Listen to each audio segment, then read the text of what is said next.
The 11th Wings of Fire book starts a new 5-book storyline. This one takes place on a totally different continent with new characters and species. It's possible to start reading the series from here without being confused. You don't need to read any of the previous books. Just maybe skip the prologue and the epilogue. Argofunk Book Review. Argofunk Book Review. Part 1. The continent Pantala has 3 types of dragons. They're all bugs, which works, but it's kind of weird. There are no Pokemon that are bug dragon type. Apparently Pokemon thinks this coconut tree counts as a dragon. Now I want to see coconut dragons. Anyway, the 3 types of bug dragons are the bee-like hive wings, the caterpillar-like silk wings, and the leaf bug-like leaf wings. Some time ago, they had a giant war. Queen Wasp and the hive wings won. They enslaved the silk wings and hunted the leaf wings to extinction by burning down every tree ever. Our main character is a silkwing named Blue, Zabudi Zabudai. Blue loves following rules and trying to imagine how other dragons feel. He's nervous because his sister Luna is about to go into metamorphosis. That is, she'll go into a cocoon for 5 days in order to grow wings. I'm sure this is a long, confusing information dump for everybody who hasn't read the book. The book spends about 50 pages introducing readers to this unpleasant dystopian world and giving appropriate foreshadowing for things that will be important later.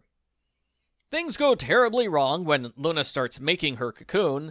Instead of normal silk, she shoots out fire silk. Dragons with fire, can you imagine? Worse yet, it's revealed Queen Wasp has long-distance mind control powers. She takes over the brains and bodies of every single hivewing. Their eyes turn blank and they talk in a zombie voice as Queen Wasp forces them to capture Blue and his sister. This leads to a big chase scene. A stranger calls out to Blue. He's got no choice but to follow her through hidden tunnels. She is a hivewing named Cricket, and she is your new favorite character. She's funny, she loves asking questions and breaking rules. She's immune to the mind control powers, so she is able to help Blue hide from the guards. There's a bit of instant love between Blue and Cricket. Blue doesn't seem to realize it, though. He's still so brainwashed, he has trouble understanding the concept that, maybe you shouldn't turn yourself into the guards that are trying to capture you. Blue wants to save his sister. She's been sent to the flamesilk prison in Wasp Hive. Blue knows they need help, so he gets the biggest rebel he knows, Luna's boyfriend, Swordtail. I'm sure someone takes Swordtail seriously, but he's most certainly the comedy relief character of the book.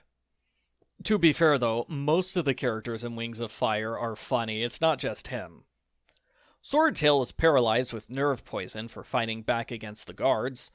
Cricket uses a plant antidote on him. It humorously backfires. He is now supercharged and can't focus and ready for action, and why can't he see colors anymore? This super stimulant gives him enough energy to carry Blue halfway across the continent. Part 2. When daylight comes, our 3 heroes hide in a giant underground hole that's conveniently located close to Wasp Hive. It's so large, the search patrols don't bother looking through it. Lazy guards? The entrance to the hive is well guarded. Our heroes decide to hide in a nearby greenhouse, only to discover 3 other rebels are already hiding inside. It's a trio of hostile leafwings who are intent on restarting the war. The youngest and angriest leafwing is Sundew. She's the last member of our ragtag team of heroes. The leafwings promise to help save Luna in exchange for the Book of Clearsight. The Book of Clearsight is the tribe's most sacred artifact, which is filled with hundreds of predictions, going for thousands of years.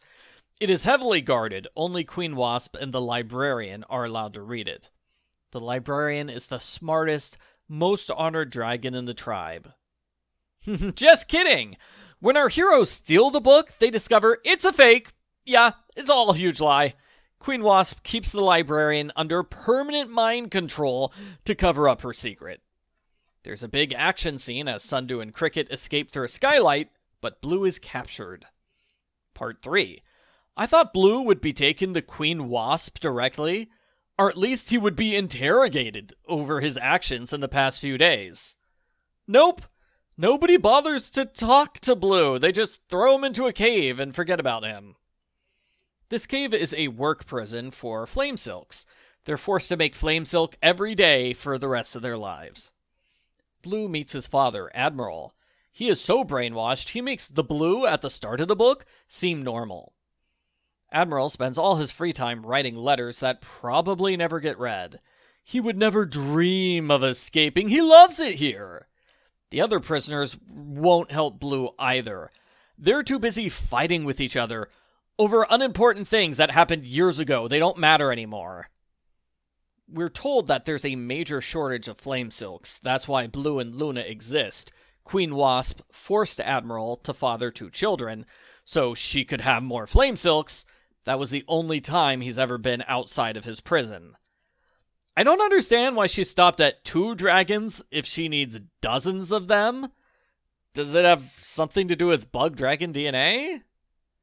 Also, it's really dumb of Queen Wasp to have Admiral imprisoned every day for his entire life, but she left these 2 super important flamesilks live free lives for years and years without anybody watching them. It's almost like she wanted Blue or Luna to escape to freedom. Thankfully, the Leafwings keep their promise to save Luna.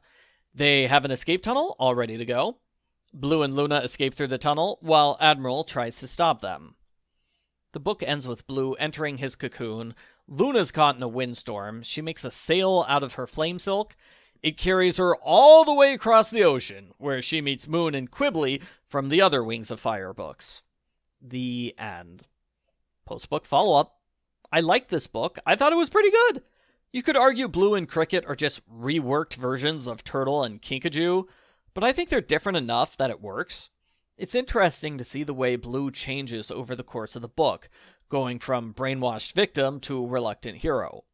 It may be slow at the start, but the world does a good job of drawing readers in. The foreshadowing is good enough that by the time the librarian and the Book of Clearsight stuff comes into play at the end, it has an actual impact because you're already invested in the story. I like this book so much I immediately got the sequel and I read the whole thing, and now I don't remember this book as much. Oops. Overall, I'd say this is as good as the previous Wings of Fire books. I'm definitely going to read the rest of this story arc. I won't give it a perfect score, because the start was admittedly slow, and honestly, I'm not entirely sold on the idea of bug dragons. In my head, I'm thinking of these characters as dragons, not bugs. I give Wings of Fire number 11, The Lost Continent, a 9 out of 10.